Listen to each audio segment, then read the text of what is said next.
เทวดารักษาหลวงพ่อใหญ่ชัยมงคลวัดหนองกายและเทวดาตึงสี่ทิศเวลา 18:09 นาทีเริ่มพิธีบวงสรวงสังเวยเทพยุหะเทวดาเวลา 19:00 น.ไหว้พระหับศีลเวลา 20:00 น.จุดเทียนปูจาพุทธวิปัสสีพระสงฆ์108 รูปสวดพระคาถาเวลา 22:00 น.แสดงพระธรรมเทศนาเวลา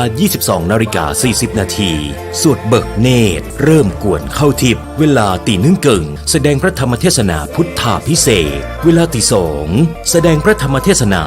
ธรรมจักรปวัตรสูตรพระสงฆ์109 รูปสวดสมโภชหลวงพ่อใหญ่ชัยมงคลธรรมจักรหลวงเวลาตี 3เสร็จพิธีกรรม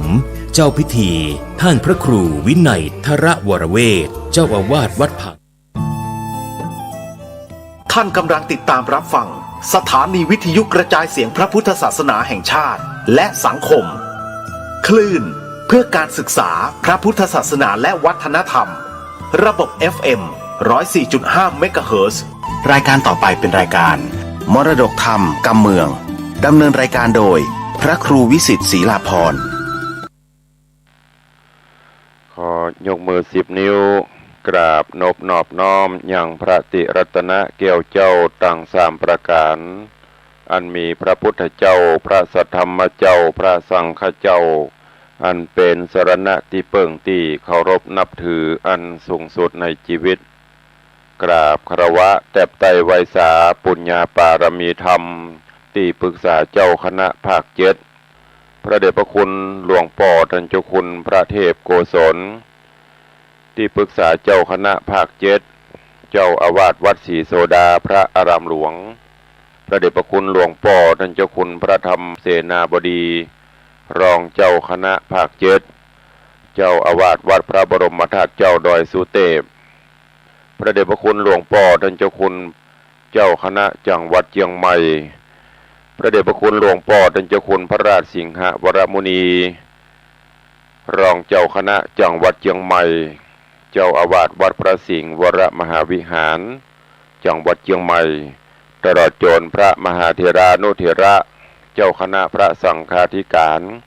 ภิกขุสงฆ์สามเณรจุตนจุองค์โดยความเคารพ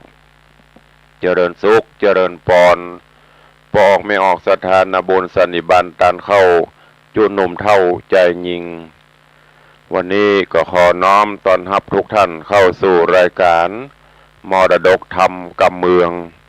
ทางสถานีวิทยุกระจายเสียงพระพุทธศาสนาแห่งชาติและสังคมคลื่นเพื่อการศึกษาพระพุทธศาสนาและวัฒนธรรมออกอากาศที่สถานีวิทยุวัดฝ่ายหินตำบลสุเทพอำเภอเมืองจังหวัดเชียงใหม่ในระบบคลื่นความถี่ FM 104.50 เมกะเฮิรตซ์สถานีวิทยุวัดหนองกายตำบลสันปะยางอำเภอแม่แตงจังหวัดเชียงใหม่ออกอากาศในระบบคลื่นความถี่ FM 99.75 เมกะเฮิรตซ์สถานีวิทยุ CM77 วิทยุอินเทอร์เน็ตล้านนาออกอากาศในระบบคลื่นความถี่ FM 97.5 เมกะเฮิรตซ์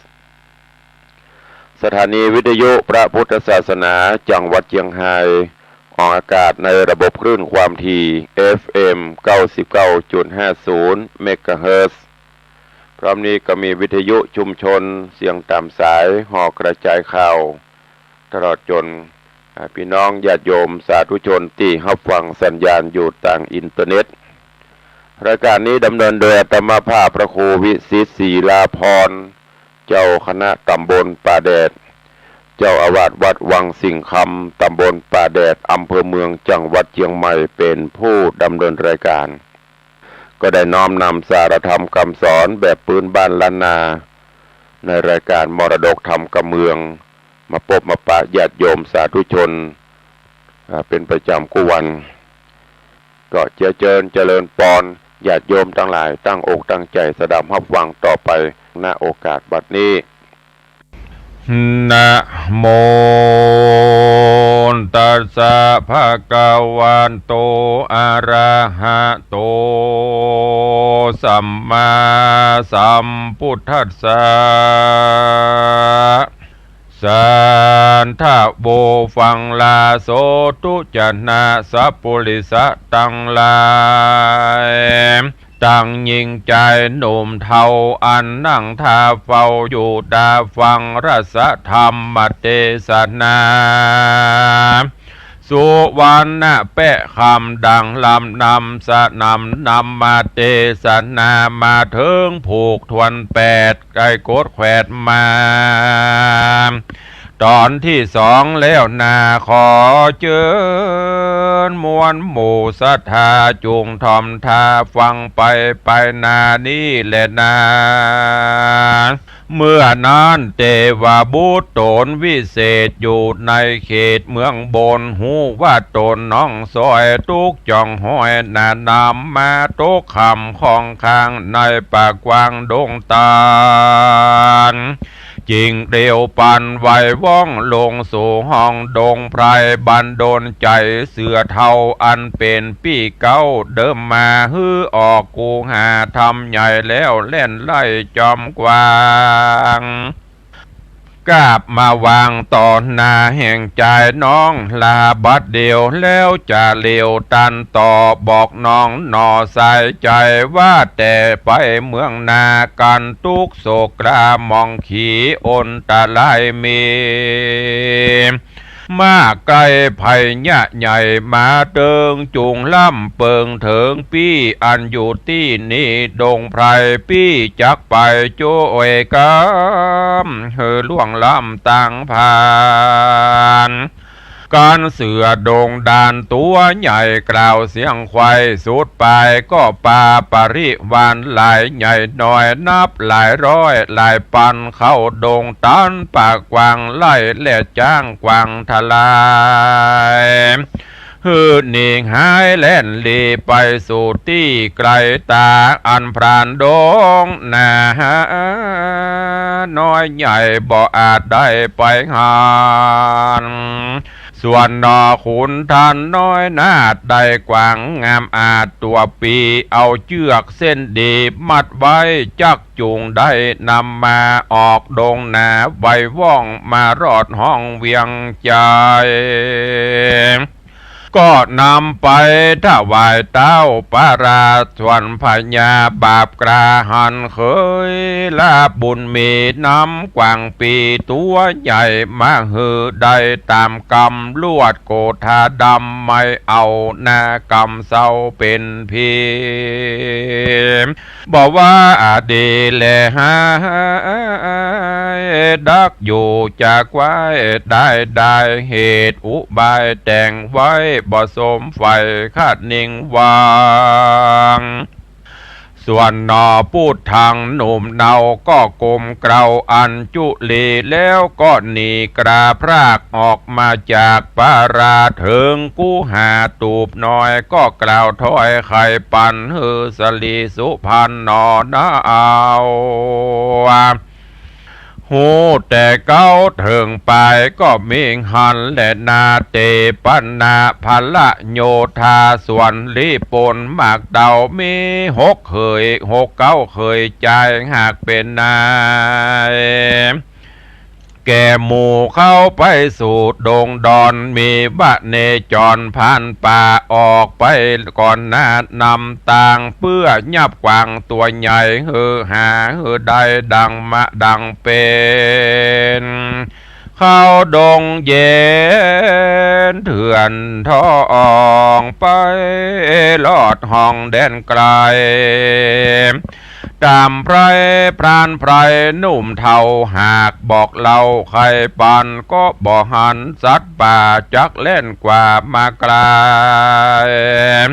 จังกวางทัดลายแลดจ้างบ่อหันข้างแดนใดจุมพรานไพรน้อยใหญ่เขาหากใดเกยหันว่าสัตว์ดงตันม้วนหมู่เกยซุมอยู่แดนใดก็ป่าไปที่หันสัตว์ฝูงนั้นก็หายซอยหันแต่หอยลายหลากตัวมันหากหนีหาย พรานตั้งหลายน้อยใหญ่ใจเอาไม่เวว่าเฮาเคยมาบ่ผ่อนตั้งแต่ก่อนเมินมาสัดดงดานหลายหมู่ย่อมมาอยู่สุมกันมีอานันต์หลายหลากตามเฮาหากเปิงใจเป็นสันได้วันนี้สัตว์หลีกลี่หายโหน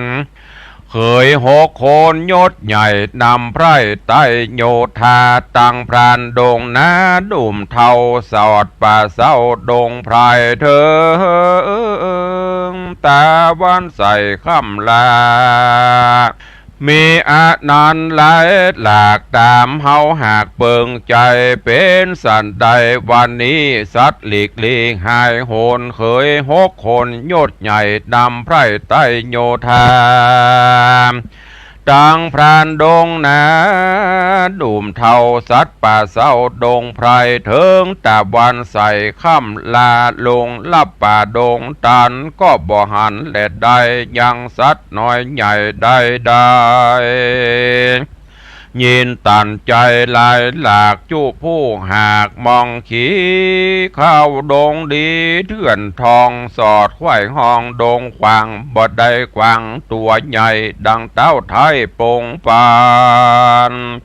การผายผ่านขึ้นสู่ยังที่อยู่เวียงใจเต้าจอมไตยศใหญ่เตี้ยงคิวโคดไม่ดำน้ำนำเหล่าลาไปขาฮือความนาบำบายเคยหกใจพี่น้องทุกโศกต้องถึงตนใจเววนเอาไม่กลัวจักได้มอดละนาตันพญาละมอกกึดบ่ออกตังใดจริงตัดใจกล้าภาคออกมาจากดงนาการใกล้กรามมาฮอดถึงที่จอดเวียงใจก็ขึ้นไปขาบใบบอกเต้าไทยตามมีเจ้าปุรีโยดเงาแสงโคดหาวนาดำไขยังกำกระหยาบห้องเอินด่าพระภายว่าสูหกใจนิสัยหากเงาใบปลาบ่มีพระญาอ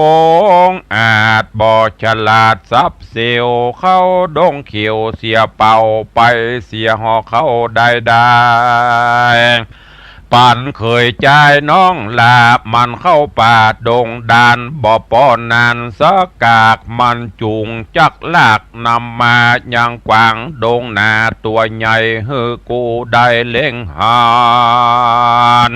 ตัวแห่งมันนั้นโสดจริงโปนโตดว่าวตังไว้ส่วนสูตั้งหลายนี่ใส่ย้อนเงาใบปลาบ่ตามอาจญากูเต่าผู้ภาพดาวเวียงใจกวนนำไปข้ามคาฮือความนาบำบายเต้าว่าสู่ตั้งหลายนี่เล่าพิษแต่แลกเก้าหัวเตกูจักผ่านนีพายโผดงดเว้นโตดวางตำกันพิษแถมกำไปนากูจักหาบัดเดียวสู้จุงเร็วขึ้นสู่ยังที่อยู่ภายมันการเจ้าห่อจันที่ราชกล่าวเสียงขาดสุดปลายเคยหกใจใจจื้นปีติตื่นจมบานต่างหย่อมือสั่นต่างเกล้าไว้เต้าเจ้าสับปันแล้วป้ากันคืนสู่ยังที่อยู่แดนตนก็มีแลนาตาโตโอโอปะลังทัดนั่นไปนาโตนเจ้าฟ้าผู้บานอันโหลาจารย์บาปเศร้าได้บอกเล่าปันหมายยังอุบายอันใหม่เพื่อจักใส่ตันตะกรรมฮือนอคุณทำยอดซ้อยได้กล้ากล้อยวำวายจริงเรียกเหยตั้งหลายน้อยใหญ่มาพร้อมไข่จอมกันแล้วไข่ปั่นเก่าจี้เฮือแจงทีขี้ยา ว่าบัดนี้นากูป้อกึดใจต่อขะนิ่งวังใครได้ปรากังตัวใหญ่ยาวหือได้ปอว่าเพื่อเอามาปล่อยไว้ในสาระใหญ่โบคอลนีถึงยามดีมาลอดตาวันตอดลงแรงจักไปแยงพอคอยฮือจื่นจ้อยบานใจสู่จงไปเสาะไซหาหือใดนำมาคนได้หาบอดใดกูจักใส่ตันตะกรรมคือหือนำไปขาด้วยดาบกล้าคมบางการเจ้าหอควางที่ราชกล่าวเสียงขาดโสดปลาเคยตั้งไหลจูโพต่างพรามมาโหตามกาม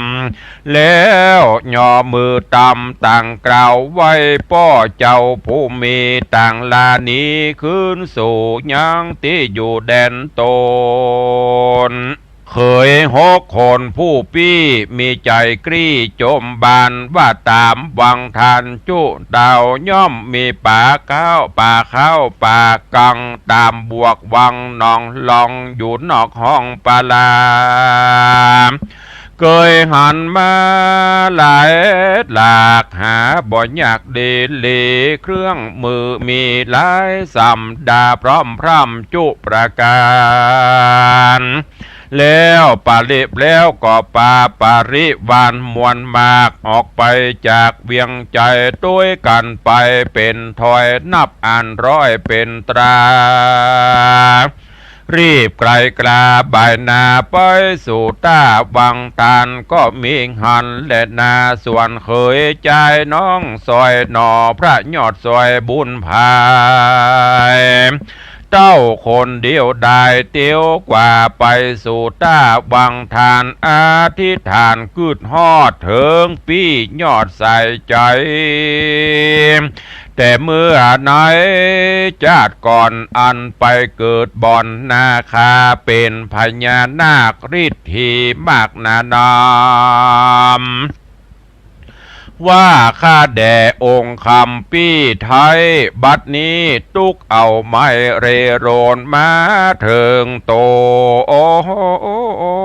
นข้าน้องอันอยู่นอกห้องปลาเหตุพญา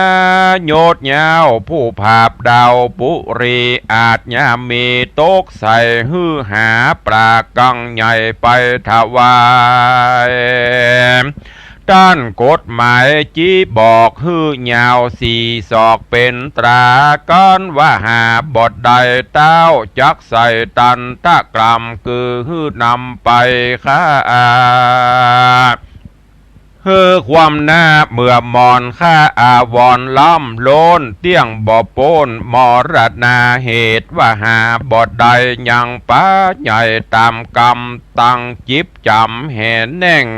ก็หาก็บทใดแต่งน้ำมาบ่เคยด่าเมียดใบบ่เคยใจหากินบ่เคยพิษสินขอเก้าแต่ก่อนเก่าเมินมาคือปานาติบาทบ่ได้ขาดหมวดดำขอองค์คำเจ้าปี้มีใจกรี้ขุนนานำป่ามาฮือข้าอย่าได้จ้าบัดเดียวข้าจะเร็วรีบหาวนำไปถวายเต้าปาราส่วนพญานาคใหญ่หูแจงไว้ในใจก็เรียวไวดาวด่วนหาวออกจากดาวพังกาโพดขึ้นมาไปไต่แม่น้ำใหญ่วังทานนำป่าจิ้นวันตัวใหญ่มาวางไว้ต่อตาแล้วใครจะบอกเล่าแก่น้องชาติเก่าเดิมตามมีต่างก็ยินดีโจมชื่ออื่นปีติตื่นนานาม ต่างไข่กำต่อถอยมีบอดน้อยหลายประการนาคผู้บานยศใหญ่กันกาละไข่ตึงตันก็ลาหนอคุณทันน้องเนาปอกที่เก่าแดนโตนแล้วก็ฮือรีโปนม้วนหมู่ออกมาสู่วังใสตังที่ไก่และไก่ไล่ป่าน้อยใหญ่หลายพันฮือป้ากันแล่นลีไปอยู่ที่แดนไกลไปอาศัยหลืบทำที่ขุนน้ำไกลตาหนอพุทธาที่ไวได้ปราใหญ่ตั้งลายก็ผ่านภายไวว่องเข้าสู่ห้องเวียงใจแล้วนำไปถวายเต้าผู้ภาพดาวปุลีหนอเต้าผู้มีที่ราชหันเจ้าน้อยนาดบุญนานำย่างปลาตัวใหญ่มาฮือใดเรียวไวลวดหน้าบ่ใส่ใจเศร้านั่งโจดจะนั่งโจดเบ้าได้เหตุอุบายเกิดไว้บ่สมมาไฟใจหวังหนอพูดทางหนุ่มเดาก็ก้มเกลาวันตาแล้วไกลกลาขึ้นสู่ยังที่อยู่เฮือนตนส่วนเขย6 คนพี่น้องไปสู่ต้องวังทานกับปริวารมากเต่าตั้งหนุ่มเท่ายิงใจเพื่อคงควายสอดหาอย่างยอดปลากางตา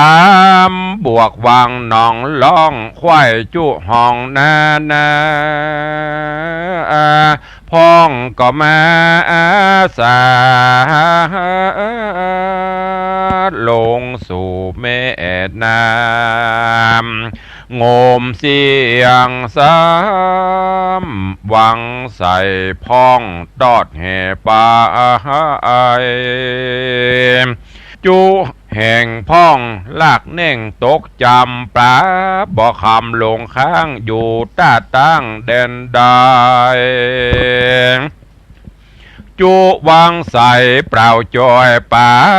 ใหญ่น้อยนี่หายกุ้งนิ้วลายแต่ก่อนก็บ่หอนหันมีต่างมองขี่เอาไม่เหตุบ่ได้อันใดเถิงตาวันใส่ข้ามลาลงลับป่าดงเขียวจริงจักเหลวปีกปอกไว้หน้าออกขึ้นมาเถิงพังกาภาษาที่ห้องลาดลงการก็ปากันก้มกล่าวไว้เต้าเจ้าตามเมเจ้าปุรียดเงาแสงโคดหาวปานไฟไข่กำไปห้องด่าด้วยกำหยาบจานาก็มีแลนาตาโตปะลังทัดนั่นไปแถมเล่าเต้าเป็นเจ้าภาพปาลากามปุลิปุโลหิตาศอกกอกหากยี่บอกอุบายก็เรียกเคยใจมวนหมู่มาพร้อมอยู่หงกันแล้วไข่ปั่นเก่าจีฮือแจงทีขี้ยามว่าป้อผาถาดนาบ่ผ่อนตั้งแต่ก่อนเมินนำใครได้นกยุงคำตัวใหญ่เอามาเลี้ยงไว้ก้อยแยงยามตาวันแรงแดดอ่อนพอมันฟ้อนพัดพันสู่จุงปากันรีบหาวไปสู่ดาวโด่งดำยับนกยุงคำตัวใหญ่มาคือได้ดังใจการคนใดบอดใดกูจักใส่ตันทะกรรมอันฮึกนำไล่โหดคือมีโตถึงตายเคยตั้งลาจูโอโพต่างพร่ำหูอาสาแล้วก็รีบลา ด่วนหาวปอกสู่ดาวแดนโตนส่วนนอตุดสะปนนาโตนองอาจก็ยกย้ายบาดภายผ่านโดยเร็วปันไวว่องไปลอดห้องนาเกงหาก็ใครจะเก่าอู้หือนางได้หูตามเมนางสมสดีเว้นฟ้าทุกโศกดามองผ่านเหตุพระผู้บานป้อไทยตกแต่งใส่อุบายมีมากหลายพร้อมพรำบ่หูเสียงซ้ำหลายโหนเพื่อหือตนเคยละได้ความนาบเมื่อมอนสาลีบังอ่อนยอดซอยริร่ำถอยลายประการแล้วก็ดาอาหารห่อข้าวฮือแก่เจ้าบุญมีหนอมุนีบ่อจ้าเข้าสู่ป่าดงดอนลัดเตียวจอนดันเถื่อนบ่มีเปื้อนเตียวปอยข้ามหลายดอยหลายห้วยข้ามเหวเลียงจ้อยผ่าจันถึงดงตันป่าใหญ่ก็กืดควายข้านิ่งนายก็อธิษฐานจะให้กึดหอดถึงปียอดคิงลามผู้ทวนสามจาดก่อนว่าบัดนี้ข้าน้อยอ่อนคำใจน้องสูดปลายแห่งเจ้าแต่จาดเก่าเดิมมาตุกเครื่องกาไม่มาดมาต้องป้าเถิงตัวเหตุเจ้าเหนือหัวโยดยาวผู้ภาพดาวปุรีอาจยามีโตกใส่หือขาดใดภายพันโดยเรียวปันไหวว่องลงมาสู่ห้องโด่งดำยับนกยุงคำตัวใหญ่ไปถวายเต้าไทยห่อใจการคนใดบอดใดเต้าจักใส่ตันตะกรรมอันฮึกนำไล่โหดคือมีโตเถิงตาขอบุญพายปีเจ้าอย่าเว้นกรรมเก่าปฏิญญาขอจุงมาช่วยข้าอย่าได้จ้าบัดเดียวหุ้งดงเขียวดอตัวองค์อาจอยู่เขาไกลลาดแดนไกลบ่มีภัยไปหอดก็หูแจ้งจอดอธิษฐานแห่งนอโปธิญาณหนุ่มนาเอาน้องจาดเก่าเตรียมตนก็เรรนบ่อจ้าบินเข้าป่าดงดำยับเอานกยุงคำตัวใหญ่มาหือใดสับปันแล้วไข่ปานก้าวจี้ฮือแจ้งทีความในว่าแต่นี้ไปเมื่อนากันน้องลาบุญมีได้เครื่องขี่ฮ้อนใบหรือไผ่ยะใหญ่มาจนจุงอยู่เฮือนโตนนั้นเล่าอย่ามาป่าเศร้าดงดานอธิษฐานลอดปีไข่บอกจี้ขี่ยาปีจากดงนาป่าเศร้าไปช่วยเจ้าบุญภาย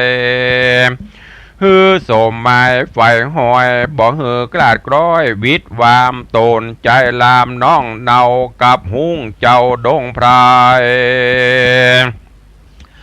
เมื่อนั้นหนาหุ้งดงตันไปหลอดเถิงที่จอดแดนตนกลางไผ่โซนปากกวางแดนตาตั้งหิมมาปานกองเฮอปาลิวันทวนนาบินเข้าป่าดงนาไล่นกนานามวนหมู่เฮอไปอยู่แดนไกลที่คนไปบ่ฮอดพรานบ่สอดไปหานนกดงตันน้อยใหญ่หุ้งมาไล่ราวีต่างบินนี้รีบหาวไปสู่ดาวแดนไกลในดงไพรที่ไกลสนัดสังัดควายเย็นวอย นกหายซอยจุห้องบ่มีเสียงห้องคานคันดอกคุณทำตี้ไวได้นกยุ่งใหญ่ดังไม้ก็พันภายรีบหาวออกจากดาวดงดามโยกตีนตำบ่จอดต่อเต้ารอดเวียงใจแล้วนำไปถวายเต้าผู้ภาพดาวปุรีพระภูมิเจ้าฟ้าหันเคยลาบุญนามได้นกยุงคำตัวใหญ่มาฮือได้เรียวไวบ่จะไขต้านต่อเต้าและพอได้เหตุอุบายกึดไว้บ่สมไฟข้านิ่งวางนอพุทธังหนุ่มเดาก็ก้มเกลาวันตาแล้วรีบลาขึ้นสู่อย่างที่อยู่เฮือนโดนก็มิ่งหันแลนาปันดังหกเคยใจผู้ปี้ใจบอกกรี้เจยบานเต้าป่าบริวารไล่หลากออกไปจากปาลาเข้าดงหนาเดือนทองไปลอดห้องแดนไก่อัศจรรย์ใจบ่พรตั้งแต่ก่อนเดิมมานกนาหลายหมู่ย่อมอยู่มาอยู่สุมกัน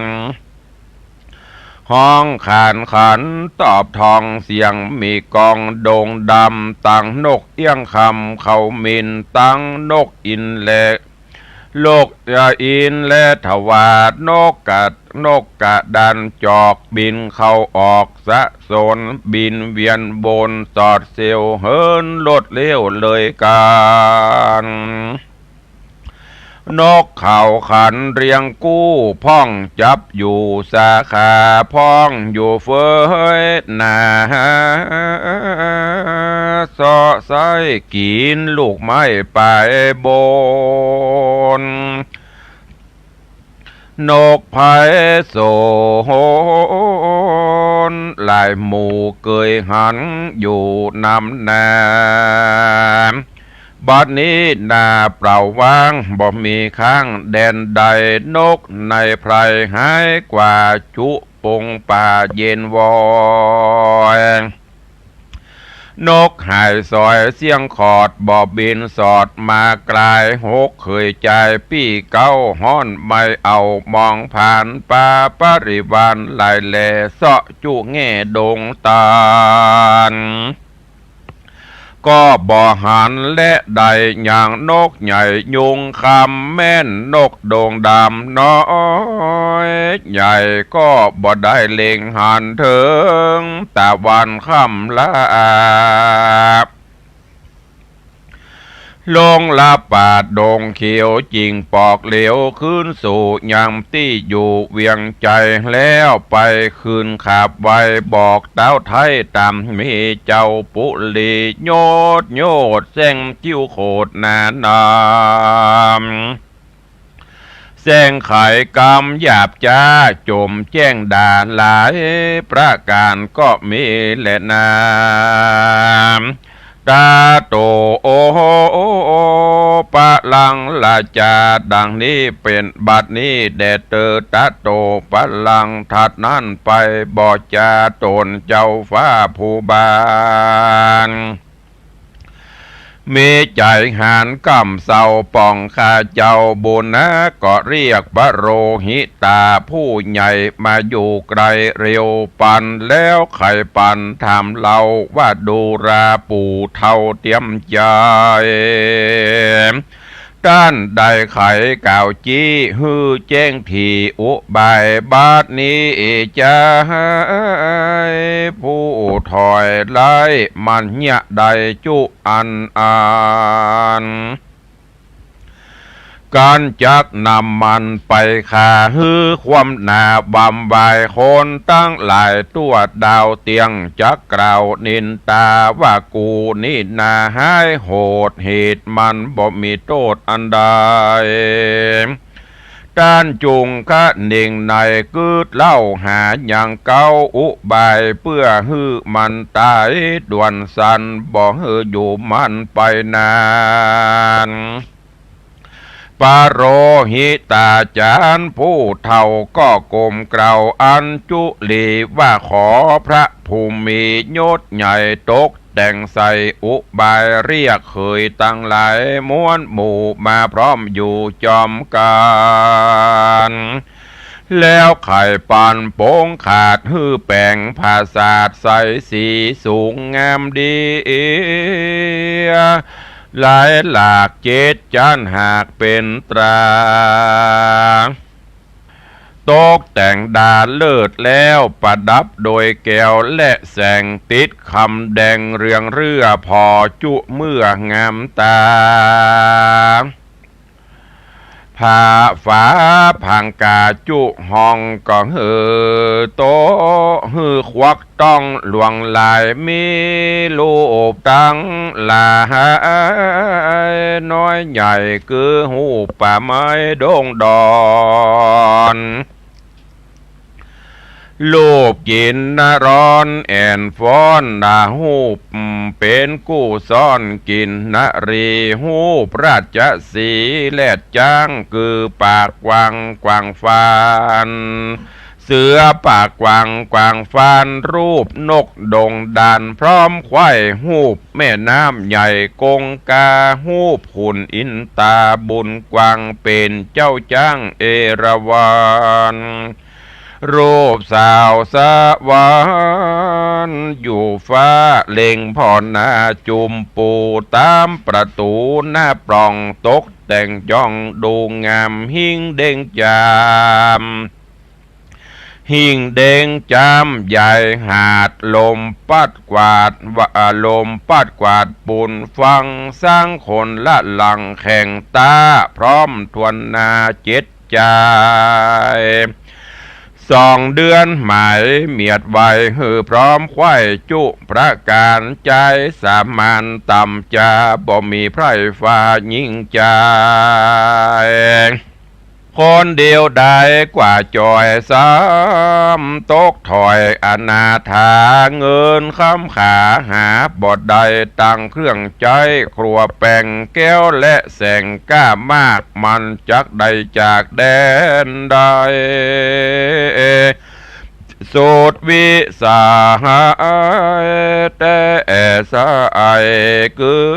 มยะบอดใดดีลี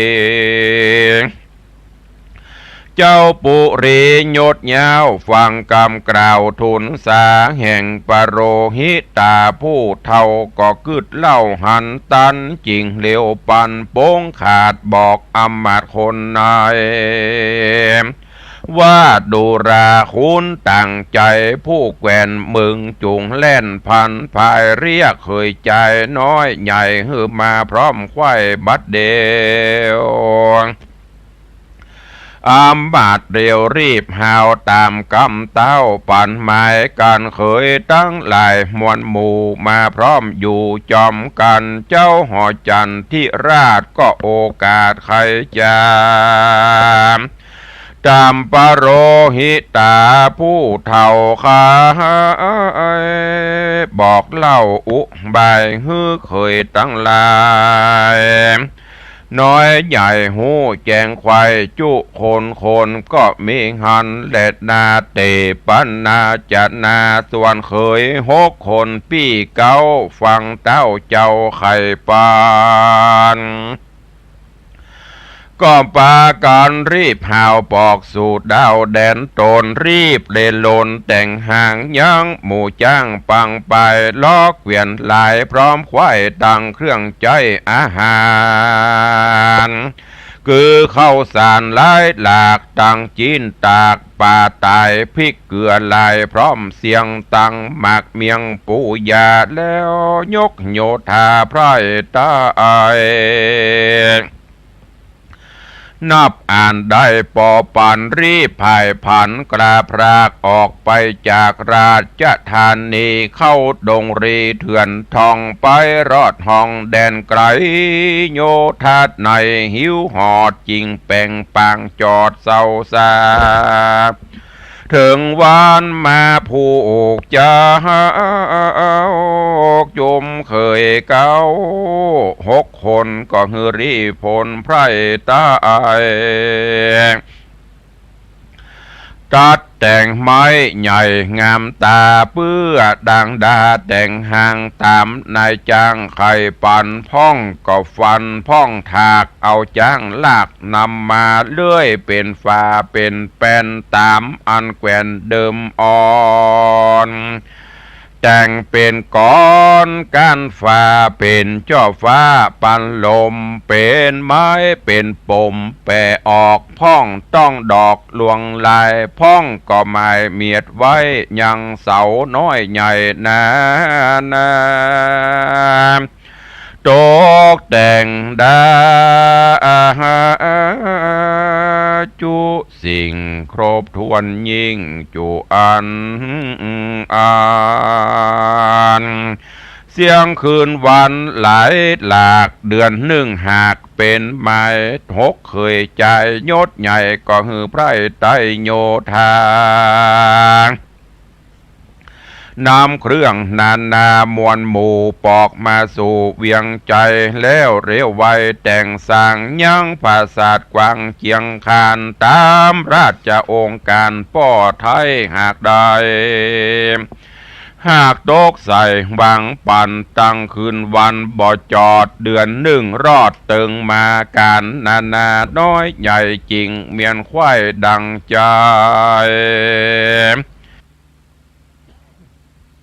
เป็นหอใจภาษาท6 หลังอาจเลี้ยงใหญ่6เคยใจผู้ปี้มีใจกรี้เจยบานต่างจากขานต่อถอยมีบ่อนน้อยหลายประการก็มีหันและนาตามัดทางปะกาเซนโตสัทธาอาหาสัทธา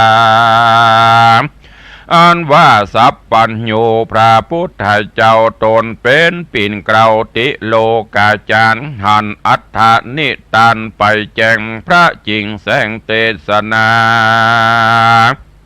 ว่าเตโสมนัสสะสัพปตาหุตวาดังนี้เป็นตนภิกขเวดุราภิกขุตั้งหลายอันเป็นสายอริยจาตบละขาดภาวนา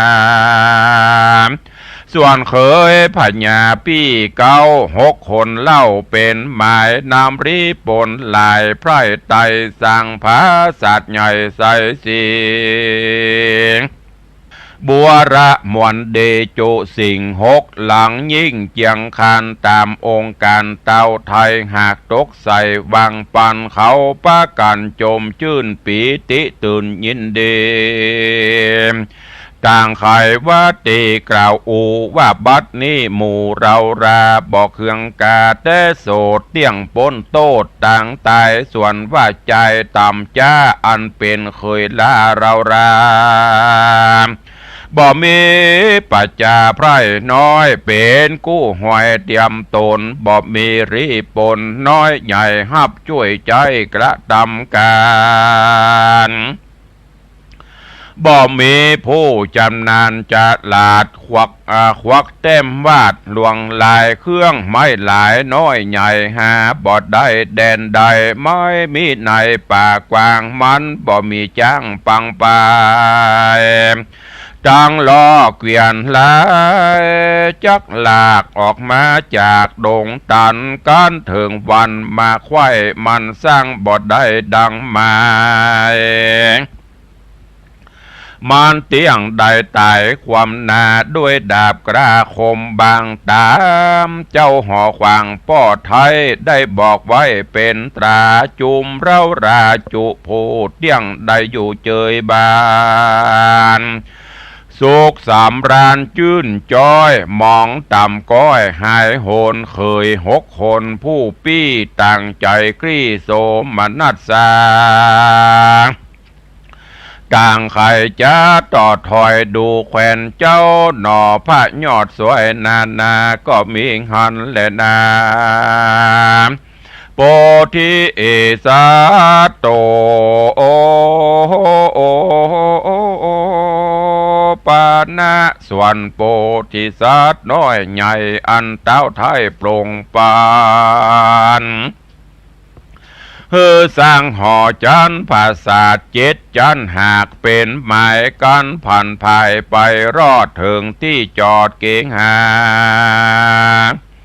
ก็ใครจะกล่าวอูราชธิดาหูตามมีดังสมสลีนอนาเอาได้ยินเจ้าจะไข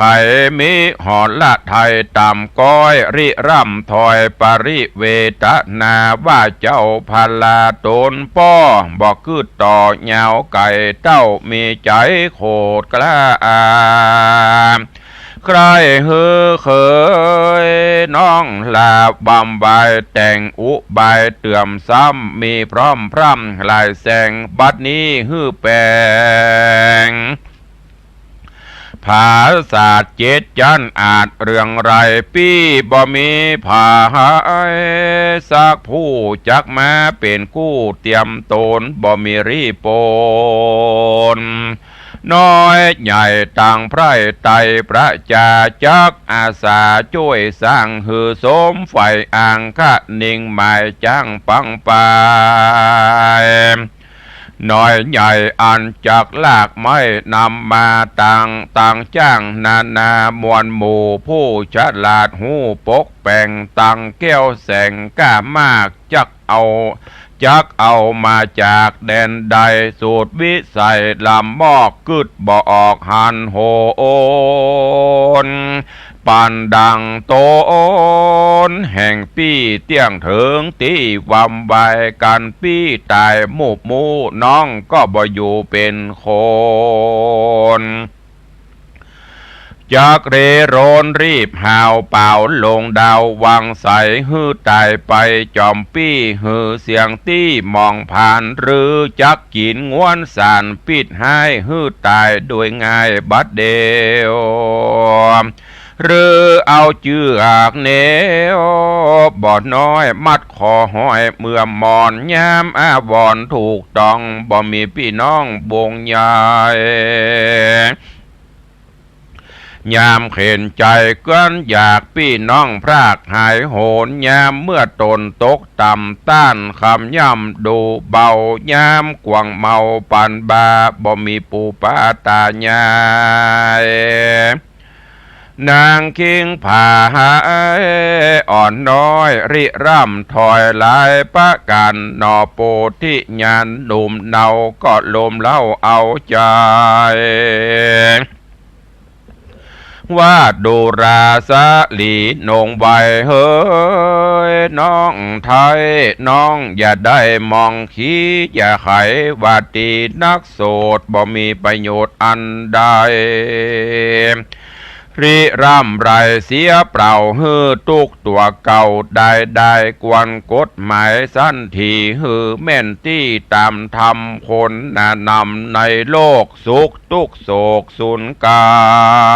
รกรรมภัยกรรมมันสร้างไว้เว้นบ่ได้เดลีการบุญมีบ่พรแต่ญาติก่อนลวงลายบ่สูญหายปุดขาดมาต้องปาดตัวตานในปัจจุบันชาตินี้เตี้ยงใดหันทีต่อตาหอผังกากว้างใหญ่อันเต้าไทยจอมตายปี้ไปก่อสร้างเตี้ยงสมไฟอ่างคะนิ่งวังกันปังหลังแต่ไทยสร้างบาปไว้นำนาบาปตัวมาตอบใส่หอนให้ทาโลนสร้างหอมมงคลภาษาเจ็ดจันอาจใส่สีบ่บัวระมวลดีพร้อมควายคือบ่เมียนใดดังใจต้านจักนำไปค้ำคาความนาเมื่อมอนปี้อาวะปี้บ่อาวรโศกสะเอาย้อนกรรมกะตัวเก่าปามาขอสลีโสภาน้องจันคืดสอดดันตามราย ทุกโศกหลายนั่นใส่บ่อหอนใดเป็นยากวนรอราถ้าพอสืบติดต่อนานไปจากทุกใจข้ำเจ้าห้อนไม่เอามองผ่านหรือจักเจยบานจื่นจอยเมื่อวันสุดซ้อยมาตึงบอกวันร่ำเปิงว่าหายแล้วรีบย้ายตนนี้บอกวันว่าดีล้ำโลนแล้วแล่นโล่นไปจูหนอสับปัญญูหนุ่มเนาจะลมเล่าเอาใจเฮอสลีนงไว้ยอดซ้อยหายตามก้อยมองขี่ก็มิงหันและนาโพธิสัตโตปิอันว่าหนอพระตัดสะปนต้นหนุ่มเดาหูว่าเคยเก้า6 คนน้ำรีปนไพร่ฟ้าเข้าสู่ป่าดงขวางจอดแปลงปังอันใหญ่ดาเครื่องไม้นาเพื่อนำมาก่อสร้างยังภาษาทกว้างห่อจานเสียงเนื่องนั้นมีกองสะนันห้องโด่งดานเจ้าก็อาทิษฐานขาบว่าถึงเตปะทายไปบนอันเป็นปีโตนชาติก่อนบ่ยังย้อนวันใดว่าข้าแด่พี่ใส่ใจขิ้นข้าบัดนี้เจ้าฟ้าปาลามีอาจญาตกใส่หือข้าได้ปกแปง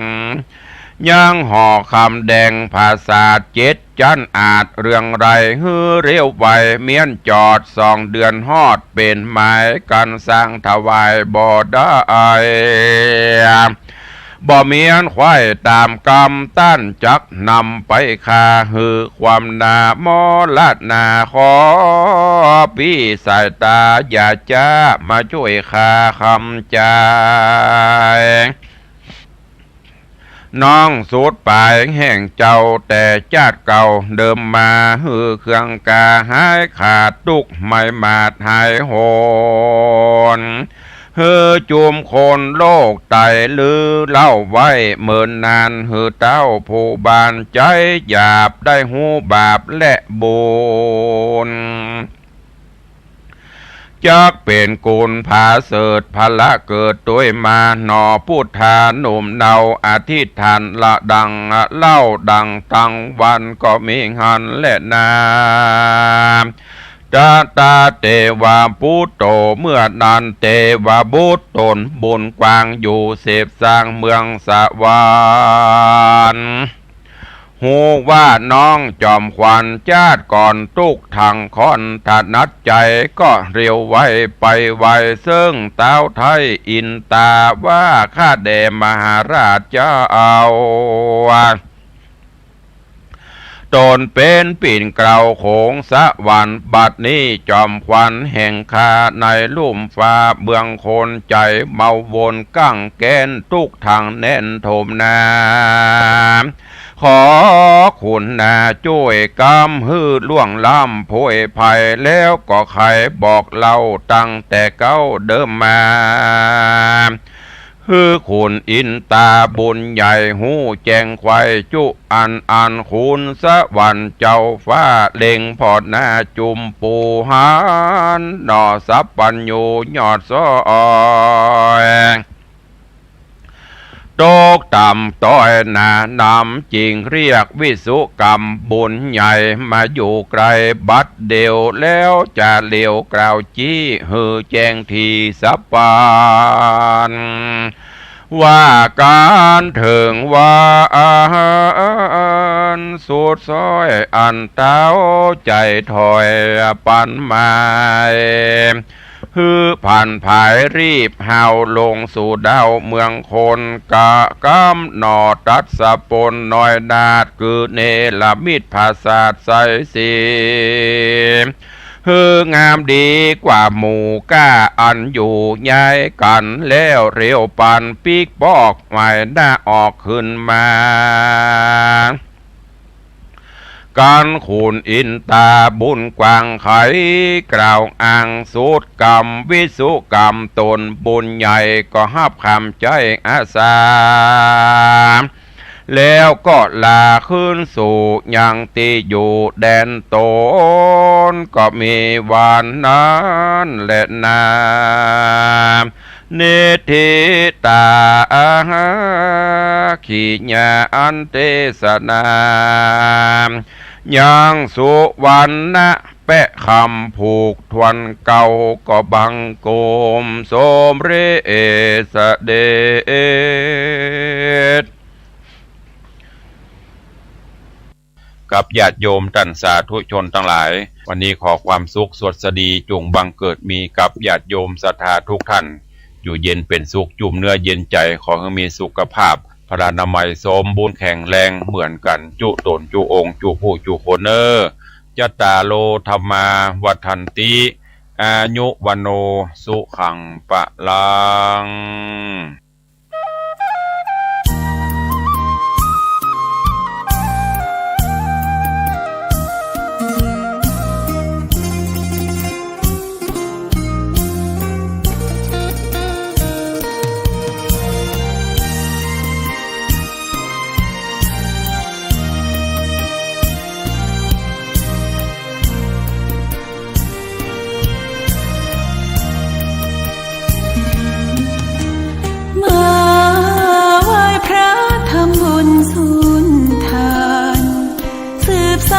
ตำนานโบราณกาลนานมีวัดวังสิงคำอำเภอเมืองเชียงใหม่แห่งนี้และนาญาติโยมน้องพี่สามัคคี